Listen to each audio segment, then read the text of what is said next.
የለም ልጅ እንደጨረሰ ያውቃሉ። አሁን ላይ ማለት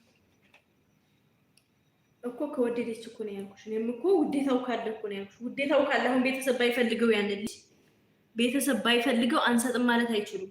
ካሉ ደግሞ እነሱ ጋር ይቀራሉ እንጂ ልጅቱ ትሄዳለች ነው የኔ አባባል። ገባሽ እኮ ልጅና ልጅ ሳይጨርስ እኮ ነው ልጅቱ የምትሄደው። ቤተሰብ ግን ታቃሪ ነው ማለት ነው። ስለዚህ ተሰምቶ እንዴ በፊት መለመን ማፊ እኔስ እንደው አንድ ነኝ ስወለድም አንድ ብቻ ነኝ። እሷም እንደው በልጅነቷ ነው ግል ያሉት። አሁን ግን ጥሎሽ አነሰን እያሉ ነው እና አባቴ ጥሎሽ ማስጨመራቸው አይቀርም ከዚህ ስሄድ። ሀሊማ ታውቃላችሁ ግን በእናንተ ጋር ጥሎሽ ታውቃላችሁ እናንተ ጋር